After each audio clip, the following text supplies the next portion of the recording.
మీరు బాగా చేశారని మీరు అనుకుంటున్నారు. ఎండ్ అవుట్కమ్ రావడం లేదు.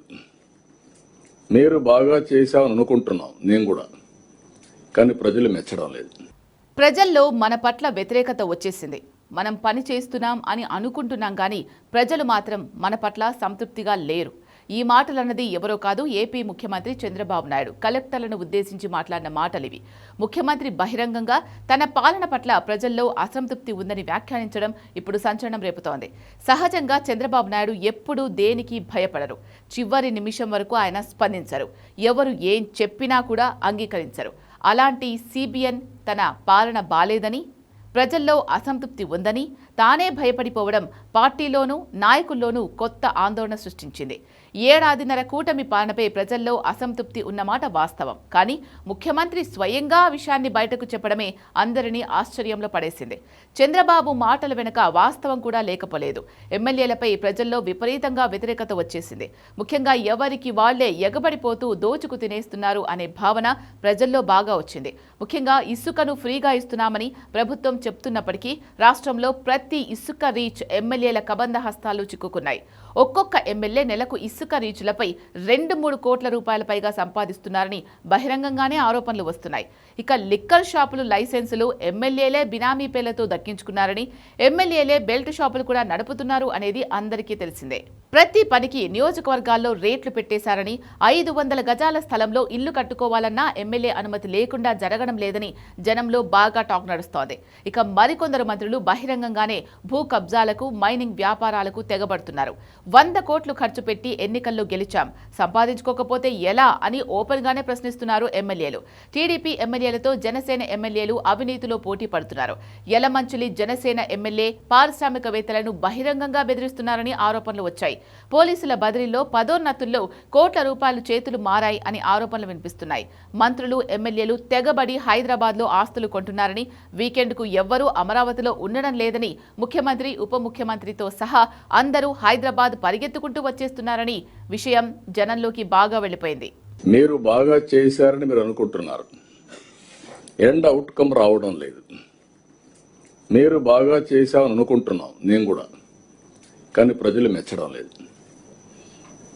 ఏ స్టేక్ హోల్డర్స్ కోసం పనిచేశామో వాళ్ళు మెచ్చకపోతే దెర్ ఇస్ సంథింగ్. ఒక డిపార్ట్మెంట్ అవుట్ స్టాండింగ్ పర్ఫార్మెన్స్ ఉంది, ఒక డిపార్ట్మెంట్ ఇంకా పికప్ కాల.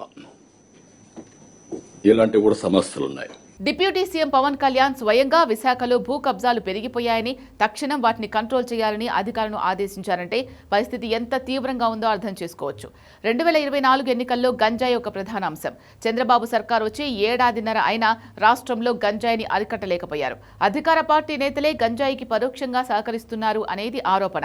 ఇక టీడీపీ నేతలే కల్తీ లిక్కర్ తయారు చేసి అమ్ముకోవడం రాష్ట్రంలో సంచలనం సృష్టించింది. సొంత మీడియా సంస్థల్లో బయటకు రాకుండా వీటిని ఎంత అడ్డుకున్నా కూడా జనంలోకి విషయాలు వెళ్ళిపోతున్నాయి. కొంత political leadership they getting into the unwanted land disputes, land settlements. బాధ ఏమనిపిస్తుందంటే officials are not able to act firmly on that. ఫర్మ్గా ఎస్పెషల్లీ వైజాగ్, విశాఖపట్నం జోన్లో ఇవి ఎక్కువ జరుగుతూ ఉన్నాయి. దీనికి తోడు 17 గవర్నమెంట్ మెడికల్ కాలేజీలను ప్రైవేటీకరణ చేయాలని చంద్రబాబు సర్కార్ పట్టుబట్టడం, అందుకు ప్రయత్నించడం కూడా ప్రజల్లో బాగా విమర్శలొచ్చాయి. ఇక ముఖ్యమంత్రి పొద్దున లేచిన దగ్గర నుంచి అమరావతి తప్ప మరో సబ్జెక్టు మాట్లాడరు. రాజధాని నిర్మాణం కోసం మరో 16,000 ఎకరాలు సేకరించాలని ప్రయత్నించడం కూడా ప్రభుత్వంపై విమర్శలకు కారణమైంది. 2024లో వైసీపీ, ఆ పార్టీ అధ్యక్షులు జగన్ వాళ్ళని ఓడిపోతే 2029లో ఎమ్మెల్యేల వలన టీడీపీ ఓడిపోతోందని జనంలో బాగా టాక్ నడుస్తోంది. చంద్రబాబు ఎన్ని వార్నింగ్లు ఇచ్చినా, హెచ్చరికలు పంపినా ఎమ్మెల్యేలు లెక్క చేయడం లేదు. ముఖ్యంగా లోకేష్ ద్వారా టికెట్లు సంపాదించిన ఎమ్మెల్యేలు చంద్రబాబును అస్సలు లెక్క చేయడం లేదు. అనంతపురం ఎమ్మెల్యే దగ్గుబాటి ప్రసాద్ నిత్యం ఏదో ఒక వివాదంలో ఉంటారు. ఇక జనసేన ఎమ్మెల్యేలైతే సరే. ఆ పార్టీ అధ్యక్షుడు, deputy chief minister Pawan Kalyan వాళ్ళు ఎవరినీ కలవడు. జనసేన ఎమ్మెల్యేలపైన ఒక అజమాయిషి అంటూ లేదు. దీంతో వాళ్ళు ఎలా పడితే అలా చాలా చెలరేగిపోతున్నారు. ప్రతి నియోజకవర్గానికి సంబంధించిన డేటా తెప్పించుకొని చివరికి ప్రజలు అసంతృప్తిలో ఉన్నారని చంద్రబాబు అంగీకరించక తప్పలేదు. కలెక్టర్ల సదస్సులో నువ్వు కూర్చొని మీ పనితీరు బాగలేదు కాబట్టి ఆయన ప్రభుత్వం మీద చెడ్డ పేరు వస్తుందని చెప్పి నువ్వు చెప్పడం అంటే అసలు ఇంకా వాళ్ళంతా పోయి తలకాయ బండకేసుకుని కొట్టుకోవాలి. ఆ స్థాయిలో ఈ మనిషి బుర్ర పనిచేయడం లేదు, చంద్రబాబు నాయుడు గారి బుర్ర. మీరు బాగానే పని చేస్తున్నారని మీరు అనుకుంటున్నారు, కానీ మీరు ఎవరి కోసం పని చేస్తున్నారో వారు మాత్రం మిమ్మల్ని మెచ్చుకోవటం లేదు. ఎక్కడో ఏదో తేడా ఉంది, చెక్ చేసుకోండి అని అన్నాడు.